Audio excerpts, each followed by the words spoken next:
When I was in my mid-20s, I used to work the night shift at a small neighborhood pizza shop. It wasn't anything special, just a basic place with a couple of booths and a steady flow of delivery orders. The food was average, to be honest. What made the place stand out was the fact that it never closed. Open 24/7, it became a favorite for the drunk or restless crowd that wandered in during the late hours. Most of the time, I worked the night shift alone, which suited me just fine. The recipes were easy, and during quiet stretches, I could just relax and kill time on my phone. That night didn't seem any different at first. I started my shift at 9 p.m., relieving the daytime manager. There were no special duties to handle, and since it was a Tuesday, I figured it would be a slow night. I got some things ready in the kitchen and waited for orders. The first couple of hours were uneventful. A few orders, a couple of walk-ins, and then nothing. Eventually, I found myself sitting in the back with my phone, scrolling aimlessly, trying to stay awake. Around 1 a.m., the bell above the front door chimed. It always rang when the door opened. I stood up and walked toward the counter, expecting to see someone. But the front room was empty. I stopped in my tracks, scanned the area, but there was no one there. I looked around, even behind the few booths, but it was completely deserted. I gave a small laugh to myself, figuring I was just so used to the sound of that bell that maybe my brain imagined it. Shrugging it off, I went back to my spot in the kitchen and didn't think much of it. 15 minutes later, the bell rang again. This time I wasn't distracted. I had no video or music playing, so I was sure I'd heard it for real. I got up again, walked into the main area, and froze. Once again, there was nobody there. I checked the front door, then opened it and stepped outside. The sidewalk and parking lot were both empty. Not a single car or person in sight. I messed around with the door to see if the bell could go off on its own. But no matter how I moved it, the bell only rang when the door actually opened. Strange, but there wasn't much I could do about it. I waited up front for half an hour, hoping the sound would happen again so I could catch the cause, but nothing happened. Eventually, I gave up and went back to the kitchen. Between 2 and 3 a.m. was always the slowest time, and true to form, it remained dead.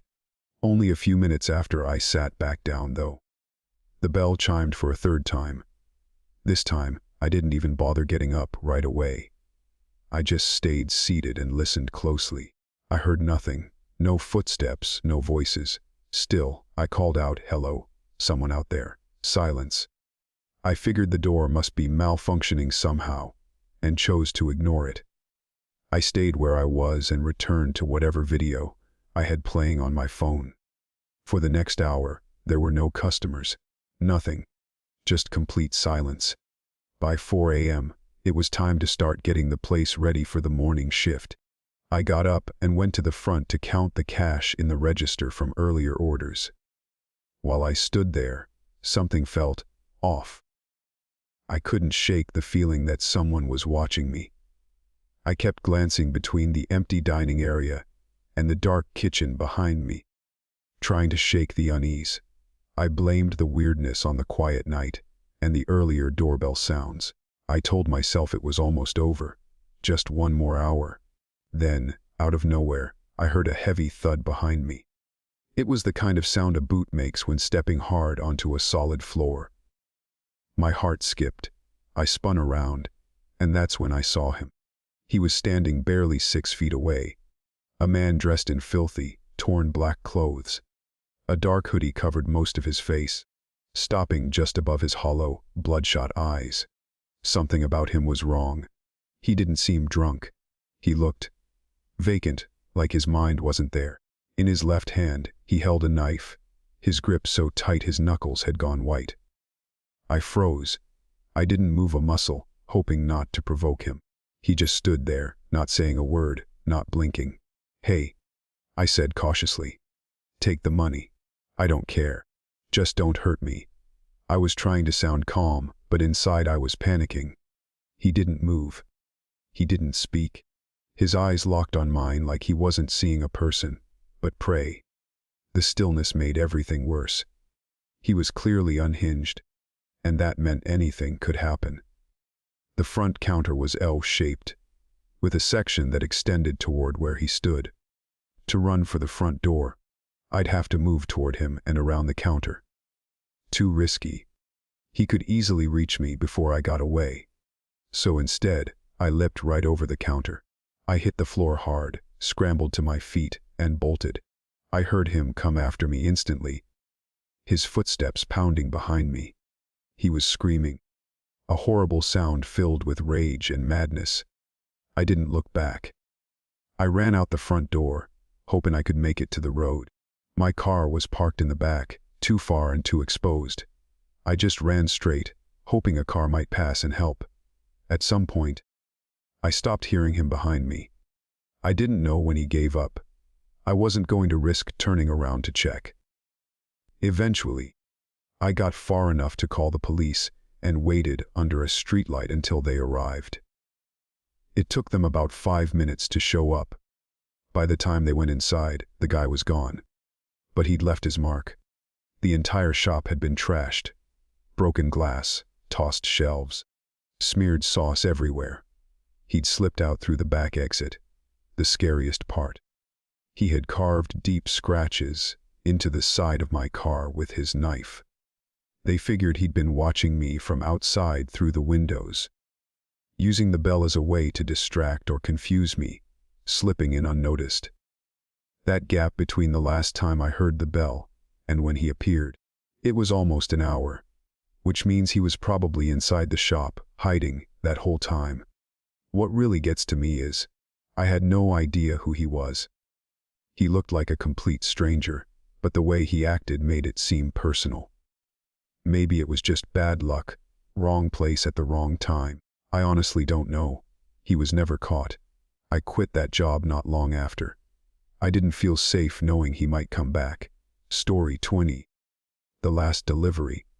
This happened a couple years ago, when I was working 2 jobs, one full-time office job and the other delivering food to save up for a condo.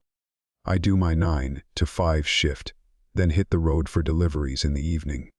Sometimes I was putting in 30 hours a week just delivering. I was grinding hard. One night, after grabbing dinner around 6:30, I started my delivery run. Things were going great. Lots of orders, great tips. Honestly, I should have called it a night around 10. But I got greedy. I wanted one last good, paying delivery to end the night on a high note. At around 11, I finally got a decent order. Nearly $20 for a 15-minute drive. I snatched it up quick. Once I picked up the food, I started heading to the address. The roads were quiet. It was late, so the streets were empty. The GPS took me through an unfamiliar area. I ended up on a narrow, gravel road going into a wooded section of town. I double-checked the address a few times just to be sure I was going the right way. It seemed legit. Eventually, I reached a small gate. Just 2 stone pillars with a metal chain hanging between them. But the chain was down, so I drove through. My headlights didn't reach far, and it was pitch black ahead. After a short drive, I reached a clearing with a parking area and pulled in. That's when I realized something felt off. There were no houses in sight. I looked around and noticed a sign nearby. Turns out, this was a forest preserve. I had delivered to parks before, but never this deep into the woods. Plus, I always thought forest preserves closed at night. Just as I was starting to second-guess the order, my phone rang. It was the customer. A deep, raspy male voice answered, almost too rough to understand. He said he saw on the app that I had arrived, then asked, "Can you see me?" I looked around. "No, I don't see anyone," I told him. He explained he was camping with some buddies down one of the trails and said I'd spot their campfire if I walked a bit. He sounded calm. Maybe too calm. I mentioned I thought the preserve was supposed to be closed, but he said overnight camping was allowed on certain days. I didn't know any better, and the guy didn't seem threatening. At least not yet. So I figured the big tip was probably because he was deeper in the woods. I shut off the car, grabbed the food, and turned on my phone flashlight. It was insanely dark. There was only one trail, so I started walking down it. It was silent, no voices, no laughter, just the wind and insects. Then, in the distance, I saw a glow, orange light flickering between the trees. A campfire. But something was weird. It wasn't near the trail. It was off deep in the woods. I couldn't even see a path leading to it. Still, I started walking toward it. As I got closer, things got disturbing. There were no people, no tents, no gear, just a small fire burning in the middle of nothing. I whispered, "What the hell?" under my breath, and that's when I heard it, a loud snap of a twig from somewhere in the trees. I turned quickly. Someone was there, just standing in the dark, barely visible. He wasn't moving, almost like he was trying to blend into the shadows. Trying to stay calm, I called out, "Hey, I'm the delivery guy. I'll just leave your food right here." I set the bag down and started backing away. That's when he stepped forward. Tall guy, messy dark hair, scruffy beard, and that same gravelly voice from the phone. He smiled, but it wasn't friendly. It looked fake, too wide, too forced. He said he didn't see me walking up. But it didn't make sense. Why only come out after I spotted him? I felt my chest tighten. He started walking toward me slowly, talking all nice, saying he had cash for me. But I didn't wait. I turned and ran. I didn't look back. I sprinted all the way to my car, hands shaking as I fumbled with the keys. I jumped in and started it as fast as I could. As I backed out and turned to leave, my heart dropped. The chain at the gate, it was back up, blocking the exit. I stared at it, trying to figure out if I should get out and move it. That's when I heard footsteps, right behind my car. I didn't turn around. I didn't think. I hit the gas, veering off the gravel and into the grass, squeezing around the gate pillars. There was a ditch nearby, and if I had slipped, my car would have gotten stuck. But somehow, I made it. I didn't stop driving until I was far away from that place. The next day, I looked up the forest preserve. It closed every night at 8 p.m., no overnight camping. No fires allowed. What that guy had planned, I don't know. But it wasn't food he was waiting for. And that thought still messes with me to this day. Story 3, The Corridor Runner. By Angelica. I used to work overnight shifts at a data center. The building was small, kind of tucked away in a warehouse on the edge of town, backed right up against a patch of forest. My job was simple. Just sit in the control room and monitor the systems. If anything went down, I'd walk over to the server racks and give things a reboot. That was it. Because I was the only one there during my shifts, I had a lot of freedom. As long as I was keeping an eye on the status screen, I could do whatever I wanted. Most nights, nothing happened. Maybe once or twice a week a single system would drop offline, but it was always easy to fix. Still, I was getting bored of the job. It was quiet. Too quiet sometimes. I'd already thought about quitting more than once, but I kept pushing through. The night this happened, I got in a little before 10 p.m., like usual. I parked, unlocked the front door, and walked through the empty warehouse to my office. That week, I was binging a Netflix series. So after checking that all systems were green, I pulled up my laptop and got comfortable. About 2 hours in, somewhere around midnight, I saw a red notification flash on the monitor. One of the systems had lost connection. Not unheard of. I paused the show and started the walk through the corridors to the storage hub. It's a huge room filled with rows and rows of servers and power units. The alert told me exactly which section was affected, and wouldn't you know it? It was the last row, all the way in the far back corner. When I got there, I immediately saw the issue. The main power cable for one of the server units was just lying on the ground. Not loose, completely unplugged. Now, I've worked there for years, and I've never seen one of those heavy-duty cables just fall out. They're locked in tight. It didn't make sense. Still, I figured maybe vibrations or poor installation had something to do with it. I plugged it back in and watched the system reboot. Everything came back online, no problem. Before heading back, I did a quick walk through the rest of the aisles. Everything else looked fine, so I started back toward the office. That's when I heard it. A loud, dull thud, like a heavy door slamming shut somewhere in the distance. It made me stop in my tracks. The sound echoed down the corridor. I didn't know where it came from.